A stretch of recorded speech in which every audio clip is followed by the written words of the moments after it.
E.J. Speed's a really good guy to talk to, and E.J. Speed, I think, is a really good guy to learn from because E.J., coming to the Colts, he had to be patient. He had to wait for his opportunity. You had Bobby Okereke, you had Darius, then Shaquille Leonard. Those guys, they kind of cycled out. And why?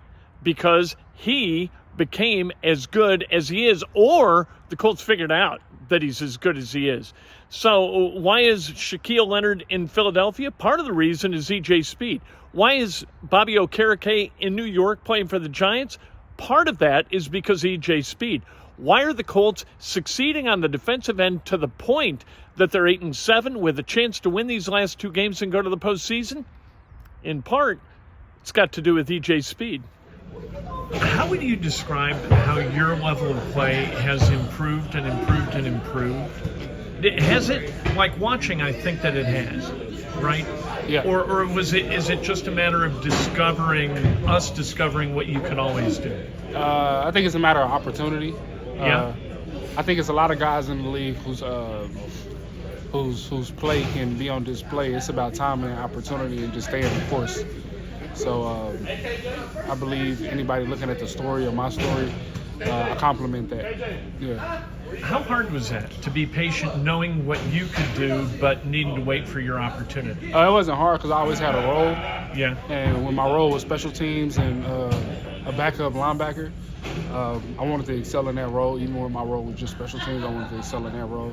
So now my role is a starter here on this team. I want to excel in that role too. So it's always just excelling in whatever role you're given.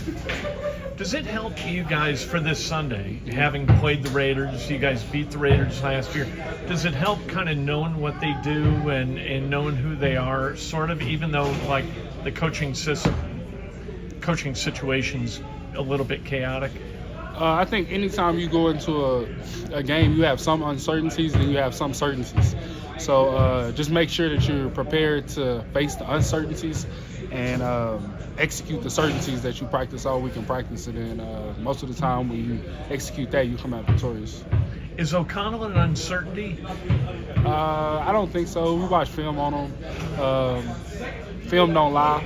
I think he's a good quarterback, actually. But Sunday we'll face him and see if that holds up as our plan and everything that we have going to go out there and beat him. And Jacobs is definitely a certainty, right? Yeah, actually, Jacobs is one of my favorite backs. So I always like going up against Josh Jacobs. It's a testament, just like going up against any other good running back in the league.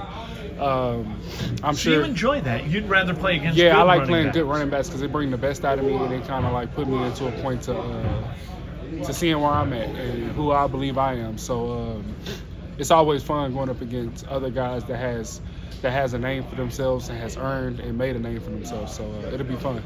How does it affect you with Julian going on IR? So, I mean, he's kind of back there. You and he and Zaire kind of a triangle back there at box safety. How's that affect you? Julian is a staple. I mean, the things that he does this season, he has had one of his best seasons with the Indianapolis Colts. But it's a next guy up mentality. We got Ronnie, we got Dembo, we got other safeties in the room that can play ball also. So I'm glad to see them on display, and I'm happy for them to get a starting role. How do you get the other guys to be able to communicate? Because communication's a huge issue, right? Yeah. I mean, that's a big deal. How do you get whoever is back there on the same page as in terms of communication? Just practice and staying true to the rules. I mean, the book is written on the defense and how things should go. As long as we follow those, we'll be okay. So is that, like, for you guys have Richard Smith as your position coach. He's kind of got Milo and Mitchell, right? Yep. So, but you guys all have to work together. How's that work? Just putting in time, the meeting time that's allotted throughout the day, just taking advantage of it. Taking advantage of time. And looking at the opportunity that's ahead of you guys, do you look at this? I mean, everybody says it's 1 week at a time, we got to play the next game and all of that stuff, which is absolutely valid. But this is, I mean, there's some urgency to this, isn't there? Yeah, just knowing that we got 2 must-win games. But those statements are true. I mean, people will say them because it's actually a thing. We do got time, and and just crossing your I's and dotting your T's and make you feel a lot more comfortable when you line up on Sunday. You have a good holiday? Yeah, it was cool. I actually got a telescope for Christmas. So What'd you get? What's the thing you got that you dig most? the telescope Really? and a vinyl player. Yeah, vinyl record player. So the telescope, are you like a star guy? Or I'm going to become a star guy now that I got a telescope. So, and you're an old school kind of LP guy also, or? yeah, actually, my grandfather grew up. When I grew up with my grandfather, he had a vinyl record. I wasn't allowed to touch it, but I got my own now, so I can. Because you got to be careful, right? Yeah, you scratch those records, you can't. Yeah, they no unscratch good. them. So I was too young to even know what I was doing. I probably would have scratched it up, but now I got my own. I should have fun. Create the vibe around the crib. What's the present you got for somebody else that you were proudest of? I actually got Kenny Moore telescope also. So Did you? yeah, so that was cool. Once I seen I got a telescope, I ordered one. You know, I peek at my gifts before Christmas start. I'm a Grinch.